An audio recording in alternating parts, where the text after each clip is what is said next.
Hello hi friends welcome to black sports friends ఈ సంవత్సరం జూన్లో టీ20 వరల్డ్ కప్ అయితే జరగబోతుంది.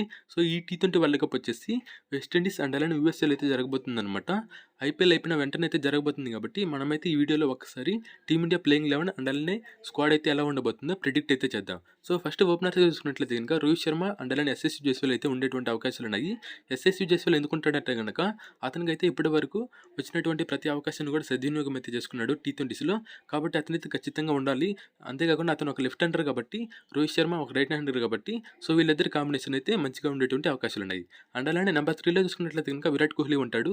అండ్ అలానే నెంబర్ 4లో చూసుకున్నట్లయితే కనుక సూర్యకుమార్ యాదవ్ అయితే ఉండేటువంటి అవకాశాలు ఉన్నాయి. ఇంకా అలానే నెంబర్ 4లో చూసుకున్నట్లయితే కనుక సూర్యకుమార్ యాదవ్ అయితే ఉండేటువంటి అవకాశాలు ఉన్నాయి ఫ్రెండ్స్. ప్రస్తుతం అయితే ఇతనైతే గాయం కారణంగా మ్యాచ్లను అయితే ఆడట్లేదు. కాకపోతే ఇతనైతే ఐపీఎల్ కల్లా ఫిట్ గా ఉండేటువంటి అవకాశాలు ఉన్నాయి. ఇంకా అలానే నెంబర్ 5లో చూసుకున్నట్లయితే కనుక హార్దిక్ పాండ్యా అయితే ఆడతాడు. ఇతను కూడా ప్రస్తుతం గాయం కారణంగా మ్యాచ్లను అయితే ఆడట్లేదు. కాకపోతే ఐపీఎల్ కల్లా ఇతను కూడా అయితే ఫిట్ గా ఉంటాడు. అండ్ అలానే టీ20 వరల్డ్ కప్ కూడా ఆడతాడు. అండ్ నెంబర్ 6లో చూసుకున్నట్లయితే కనుక రింకు సింగ్ అయితే ఉండేటువంటి అవకాశాలు ఉన్నాయి ఫ్రెండ్స్. రింకు సింగ్ అయితే టీమిండియాకి అయితే ఫినిషింగ్ రోల్ లో మంచిగా అయితే ఆడుతున్నాడు అనమాట. డెబ్యూట్ చేసినప్పటి నుంచి కూడా మంచిగా అయితే కన్సిస్టెంట్ గా అయితే పర్ఫామ్ అయితే చేస్తున్నాడు. దాదాపు అయితే 170+ స్ట్రైక్ రేట్ తోటి అయితే ఆడుతున్నాడు అనమాట. కాబట్టి రింకు సింగ్ అయితే ఈ ప్లేయింగ్ లెవెన్ లో ఖచ్చితంగా ఉండాలి. ఇంకపోతే నెంబర్ 7లో అయితే మనకైతే ఒక వికెట్ కీపర్ అయితే కావాలి ఫ్రెండ్స్. సో వికెట్ కీపర్ గా వచ్చేసి జితేష్ శర్మ అయితే ఉండేటువంటి అవకాశాలు ఉన్నాయన్నమాట. జితేష్ శర్మ ఎందుకు ఉంటాడు అనేసి నేనైతే సపరేట్ గా అయితే ఒక వీడియో అయితే చేశాను. సో మీరైతే ఆ వీడియోని అయితే ఒకసారి అయితే చెక్ చేయండి. ఇంకా అలానే నెంబర్ 8లో చూసుకున్నట్లయితే కనుక ఒక స్పిన్ బౌలింగ్ ఆల్రౌండర్గా అక్షర్ పటేల్ అయితే ఉండేటువంటి అవకాశాలు ఉన్నాయి.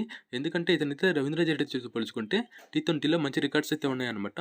బోత్ బౌలింగ్ అండ్ బ్యాటింగ్లో చూసుకున్నట్లయితే మంచిగా అయితే పర్ఫామ్ అయితే చేస్తున్నాడు. బ్యాటింగ్లో 150+ స్ట్రైక్ రేట్ తోటి బ్యాటింగ్ చేస్తున్నాడు. అండ్ అలానే వికెట్ టేకింగ్ అబిలిటీ కూడా ఉంది కాబట్టి సో ఇతనైతే ఖచ్చితంగా ఈ ప్లేయింగ్ లెవెన్లో ఉండాలి. ఇంకా అలానే నెంబర్ 9లో చూసుకున్నట్లయితే కనుక కుల్దీప్ యాదవ్ అండ్ అలానే రవి బిష్ణోయ్ మధ్య ఒక పోటీ అయితే నెలకొంటుంది. సో వీళ్ళిద్దరి మధ్యలో చూసుకున్నట్లయితే కనుక రవి బిష్ణోయ్ అయితే ఉండేటువంటి అవకాశాలు ఉన్నాయి.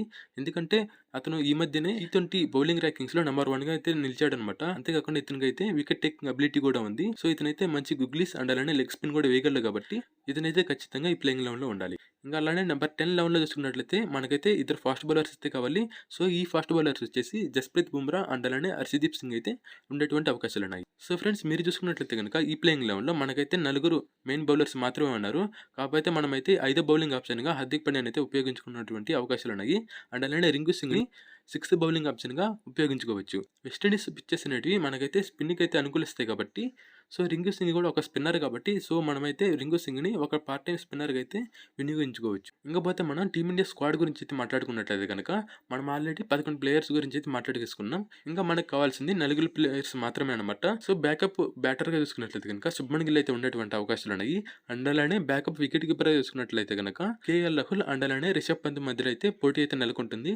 సో వీళ్ళిద్దరిలో ఎవరైతే మంచిగా అయితే ఐపీఎల్ లో పర్ఫామ్ చేస్తారో వాళ్ళే ఈ స్క్వాడ్ లో ఉండేటువంటి అవకాశాలు ఉన్నాయి. అండ్ అలానే ఒక బ్యాకప్ స్పిన్నర్ గురించి చూసుకున్నట్లయితే కనుక కుల్దీప్ యాదవ్ అయితే ఉండేటువంటి అవకాశాలు ఉన్నాయి. అండ్ అలానే ఒక బ్యాకప్ ఫాస్ట్ బౌలర్ గా చూసుకున్నట్లయితే కనుక మహమ్మద్ సిరాజ్ అయితే ఉండేటువంటి అవకాశాలు ఉన్నాయి. సో ఫ్రెండ్స్ ఇదే అనమాట నేను ప్రెడిక్ట్ చేస్తున్నటువంటి టీమిండియా ప్లేయింగ్ 11 అండ్ అలానే స్క్వాడ్. సో మీరేమనుకుంటున్నారో కింద కామెంట్ సెక్షన్ అయితే కామెంట్ అయితే చేయండి. అండ్ ఇదే అనమాట ఇవాళ వీడియో. మీకు నచ్చితే కనుక ఈ వీడియోకి అయితే ఒక లైక్ చేయండి. అండ్ అలానే మన ఛానల్ కూడా సబ్స్క్రైబ్ అయితే చేసుకోండి.